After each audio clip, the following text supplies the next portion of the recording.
materi lanjutan tentang pembahasan periode pembukuan hadis. Di sini ada periode keempat, yaitu perkembangan hadis pada abad kedua dan ketiga Hijriah. Periode ini disebut al-asrul kitab tadwin, masa penulisan dan pembukuan. Maksudnya penulisan bukan secara resmi, yakni diselenggarakan oleh inisiatif pemerintah. Padahal sebelumnya memang ada sudah ditulis, namun tidak banyak, baik pada masa tabi'in, sahabat kecil, sahabat besar, bahkan masa Nabi sendiri, meskipun dengan kondisi adanya. Masa pembukuan secara resmi dimulai pada abad kedua, yakni pada masa pemerintahan Khalifah Umar ibn Abdul Aziz tahun 101 sebagai Khalifah Umar ibnul Aziz. Sadar bahwa para perawi yang menghimpun hadis dalam hafalannya semakin banyak meninggal, beliau khawatir kalau tidak dibukukan hadis-hadis ini akan hilang di telan masa karena kepergian para penghafalnya. Pembukuan hadis yang ada di Madinah dilakukan oleh Imam Muhammad bin Muslim Asy-Syibaz-Zuhri yang memang terkenal sebagai ulama besar dari ulama hadis pada masanya. Setelah itu para ulama besar berlomba-lomba membukukan hadis atas anjuran Abu Abbas Asy-Syafah dan anak-anaknya dari khalifah-khalifah Abbasiyah. Berikut tempat dan nama-nama tokoh dalam pengumpulan hadis.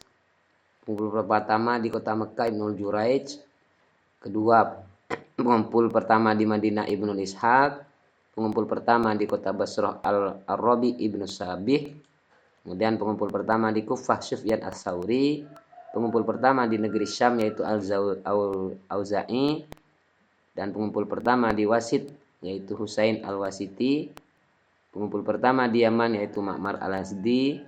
Pengumpul pertama di Rai Jarir Ad-Dobbi. Pengumpul pertama di Khurasan Ibnul Mubarak.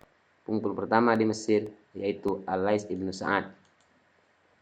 Semua ulama yang bukan hadis ini terdiri dari ahli-ahli pada abadnya, yaitu pada abad kedua Hijriah. Kitab hadis yang telah dibukukan dan dikumpulkan dalam abad kedua ini jumlahnya cukup banyak, akan tapi ada yang masyhur di kalangan ahli hadis.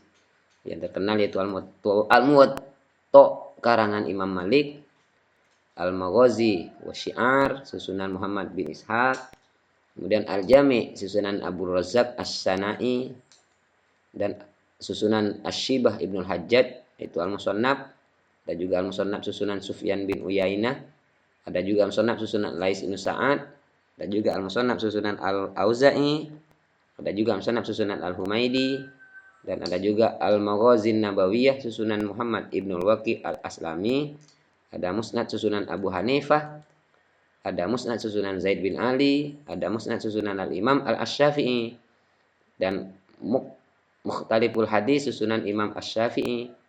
Itulah tokoh dan nama-nama penyusun hadis yang sangat terkenal pada masanya. Tokoh-tokoh yang masyhur pada abad ke-Hijriah adalah Malik, Yahya bin Sa'id Al-Qattan, Waqi' bin Jarrah, Sufyan Ats-Tsauri, Ibnu Uyainah, Syu'bah bin Hajjaj, Abdurrahman Ibnu Mahdi, Al-Auza'i, Al-Lais, Abu Hanifah, dan Imam Syafi'i. Itulah periode-periode pengumpulan hadis di masa periode keempat. Demikian, terima kasih. Mudah-mudahan bermanfaat. Wassalamualaikum warahmatullahi wabarakatuh.